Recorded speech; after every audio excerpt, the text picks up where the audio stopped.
Good morning, ladies and gentlemen, and thank you for joining my big fat head on your little screen there. Because today we're going to talk about something that could be pretty freaking important. And before I get into it, I want to give you my theory of why this is the case, both in its current inception and why it permutated over the course of the past couple of centuries in the ways that it has, that being the Electoral College, which hopefully you already know from reading the title of the video, assuming I made some sort of relevant title. Anyway, um, so I have my little tablet here going to help me read the Constitution for you. And if you'd like to find the copy that I'm using, it is Cornell. Just search Cornell, Cornell, Constitution. I put in Article 2, and you get the link pop right up to Article 2. And that's where we're reading from today in our textbook, boys and girls.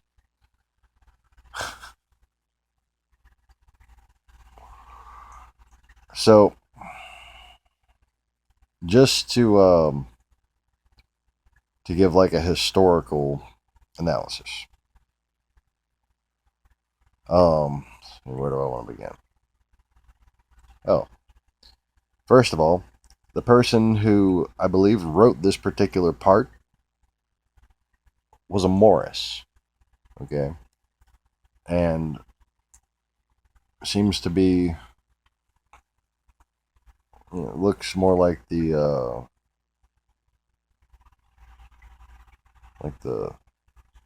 French Jewish side of Morris. But anyways,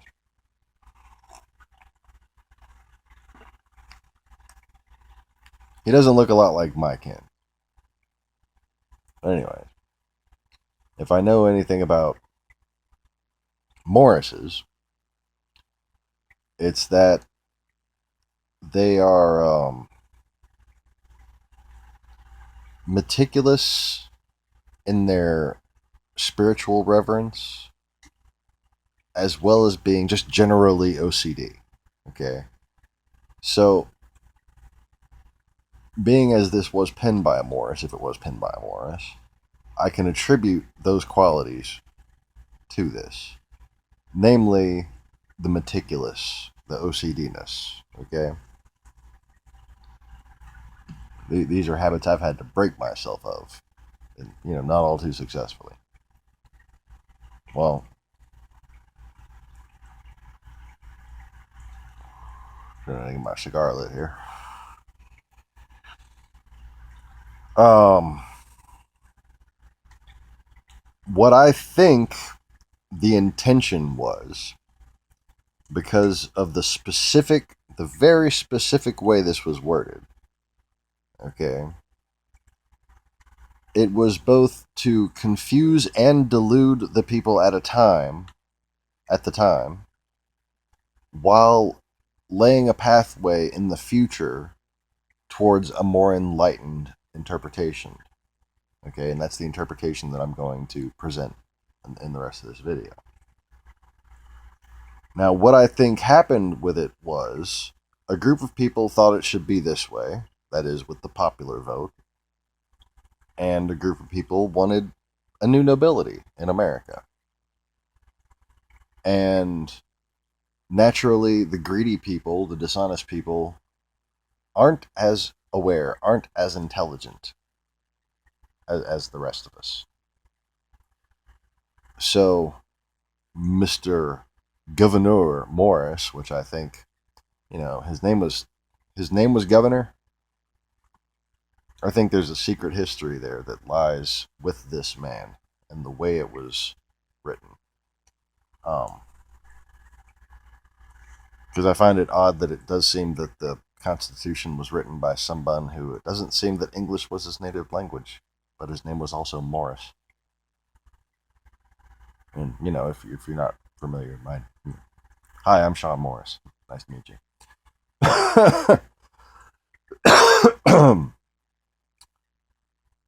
Anyways, so let's see here.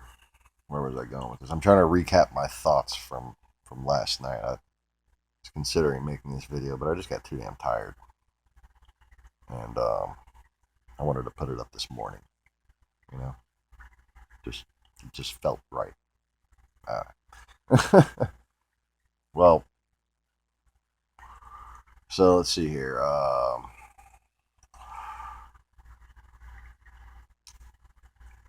The original intent of the document. Getting back to what I was saying, I'm trying to, without notes, you know, the usual. The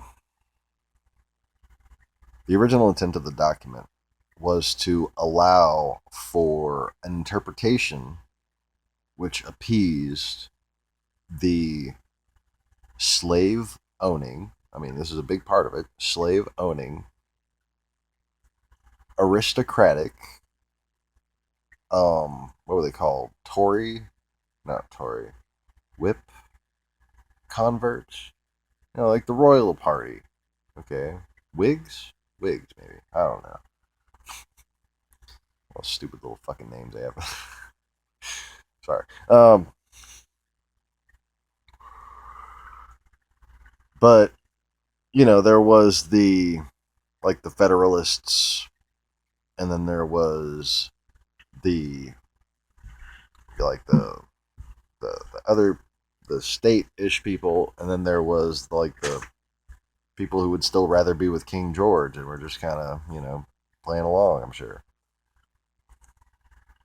So what happened is my theory,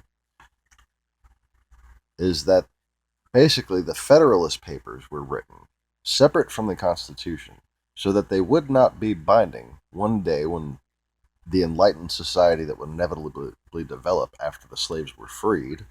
Okay, this was foresight on the part of the forefathers, probably why they're called forefathers.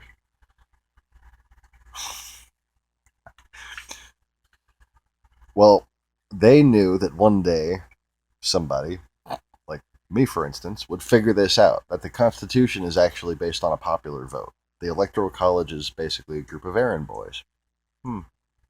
They have no say-so. Unless there's a tie. And if they tie, then it goes to Congress. And what do I mean by tie? If there is a tie in the popular vote, then the Electoral College decides it. Oh yes, I'm going to read it to you, and I'm going to explain exactly how you can decrypt this for yourself. But first I'm going to continue to talk about the history of it, because I want to just get the perspective out of the way. Unless I'm done talking about it and I didn't realize it. In which case I'm just going to go moving on. But let me think. Go through my mental notes after I light my fucking cigar again.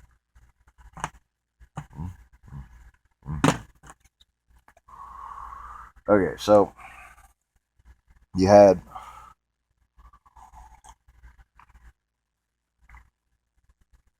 another likely scenario in which this interpretation didn't happen until another decade later, during the whole Hamilton and Aaron Burr thing. I think that was a decade later. I'm really not sure. I don't have my history textbook open.